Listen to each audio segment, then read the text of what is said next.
the Lakers an apology. Oh, man. Hey, how about this? Oh, man, that's so cute. Zuri James to Dad. Throwing alley-oops. Maybe they should sign her. Oh. She'll be like the 6th or 7th best player on the team. Charles Barkley sparked a major debate when he mentioned LeBron James' daughter while joking about the Los Angeles Lakers roster on national television. It wasn't subtle. It wasn't soft. It happened live on Inside the NBA, in front of Ernie Johnson, Kenny Smith, and millions of viewers. And here's the uncomfortable part: Barkley's joke wasn't completely wrong. The numbers and context behind it make the moment even more pointed. So the real question is, did Charles Barkley cross a line by bringing LeBron's daughter into a Lakers conversation, or was it just harmless humor that some fans took too seriously? Drop your honest opinion. But to understand the moment fully, you need the background, because that's what makes it both funnier and more layered than a short clip suggests.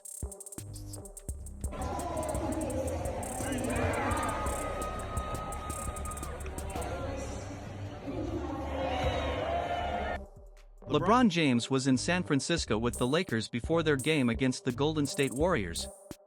He had his 11-year-old daughter with him on the road, something rare during his career outside of special events. They made the trip meaningful. He took her to explore the city. They visited Alcatraz. They saw the Golden Gate Bridge. They went out to dinner the night before the game. Before tip-off, LeBron even got some practice time in with her on the court, where she was playfully copying his dribbling routine. It was a wholesome father-daughter moment away from the spotlight.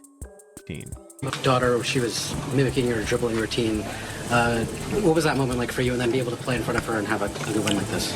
I said post-game, I missed a lot of moments, spending time with my kids because of my career. And, anytime I get over the course of my career, anytime I got moments with them, either individually, 2 of them, 3 of them all together, whatever the case may be, it's always special for me. So, After the game, LeBron spoke about the experience with genuine emotion.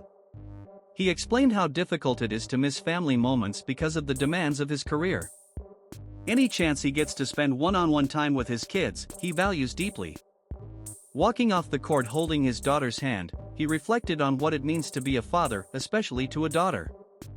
He described how having a girl changed him, softening him in ways that his relationship with his sons does not. He called it a different kind of love, more tenderness, more warmth. He even referred to her as a good luck charm after the Lakers' win. One. Off the court holding her hand as a girl dad would. Can you describe that? It's special. It's special. It's definitely softened me up over the last 11 years. I had 2 boys to begin with, but getting that little girl 11 years ago, man, it's definitely softened me up. So it's special to have her. It's a different type of love. If anybody got girls and boys, it's a different type of love it's like tough love when it comes to my boys. I yell at them and stuff, whatever. They take it. They know how to approach it. It's different. It's a little softness with my daughter, so it's pretty cool. Had she been able to go on a trip like this? First one. She's good luck. It was a genuinely touching scene. The kind of father-daughter moment that resonates with anyone watching. Something real. Something human. A reminder that beyond the headlines and debates, there are personal moments that matter most. Real. Good win. Good luck charm right here. 1-0. And then inside the NBA crew got hold of the footage. Charles Barkley watched the clip of Zuri on the court with LeBron. Watched her handle the ball, watched her form, watched an 11-year-old girl who has clearly been around professional basketball her entire life show some legitimate natural coordination, and said with complete deadpan confidence that Zuri James would be the 6th or 7th best player on the Lakers roster. The Lakers an apology. Oh, man. Hey, how about this? Oh, man, that's so cute. Zuri James to Dad. Throwing alley-oops. Maybe they should sign her. Oh.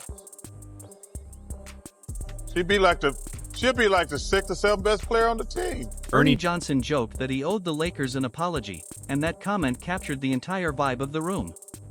Charles Barkley had just found a surprisingly efficient way to roast the Lakers roster using a lighthearted pregame clip of LeBron James and his daughter as the setup.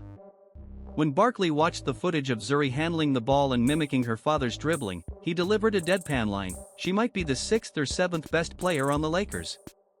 The panel erupted in laughter. Ernie laughed. Kenny laughed. Everyone understood the joke immediately. Barkley even joked about the Lakers signing her. It was obvious to everyone in the studio that this wasn't a serious basketball evaluation of an 11-year-old, it was a commentary on roster depth. The humor worked because it targeted the team's performance, not the child. To be clear, Zuri James is 11 years old. According to her mother, Savannah James, she is focused on volleyball, not basketball. LeBron himself has spoken proudly about her coordination and fundamentals, but never suggested she was preparing for professional play. The clip went viral simply because it showed a sweet father-daughter moment on an NBA court. Barkley wasn't actually proposing roster changes involving a child. What he was doing, with the blunt style he's known for, was highlighting a broader point: it shouldn't be difficult to outperform parts of a roster that has struggled with consistency all season. The Lakers have faced identity issues, lineup challenges, and stretches of uneven performance. When Barkley said 6th or 7th best player, the joke resonated because it pointed to real conversations about depth and production. Meanwhile, LeBron handled the moment with composure. When asked about the comment, he stayed focused on what mattered to him: the time spent with his daughter. After 22 years in the spotlight, he knows better than to escalate public back-and-forths with analysts. He chose to keep the conversation centered on family rather than basketball debate. That restraint likely prevented the situation from becoming larger than it needed to be. Engaging directly would have only amplified the joke. Instead, LeBron emphasized the emotional significance of the trip. And that's where this story becomes important. LeBron described how meaningful it was to have his daughter join him on the road. They explored the city, spent quality time together, and shared a moment on the court before the game. He spoke about how being a father, especially to a daughter, has changed him. He called it a different kind of love, one that brought softness and perspective into his life. It was a genuine reflection. Not performance. Not spin. Just a father expressing gratitude for time with his child. Both narratives can exist at the same time. A heartfelt family moment does not erase team struggles. And a roster critique does not diminish the importance of family. Barkley's comment wasn't aimed at Zuri, it was aimed at the Lakers' depth and performance. The laughter in the studio showed that everyone understood the distinction. It was basketball humor rooted in ongoing analysis of the team's identity and consistency. This episode ultimately highlights what makes inside the NBA compelling television. Barkley can take a wholesome moment, analyze it for 30 seconds, and find an angle that is both entertaining and grounded in basketball reality. Ernie keeps the tone balanced. Kenny reacts naturally. The chemistry works because they understand the sport and each other. In the end, the joke landed not because it attacked a child, but because it reflected real discussions about the roster. LeBron remains a dedicated father who values every moment with his daughter. The Lakers remain a team searching for consistency and clarity. Both truths can exist simultaneously. That balance between humor, analysis, and human moments is exactly why conversations like this generate attention across the sports.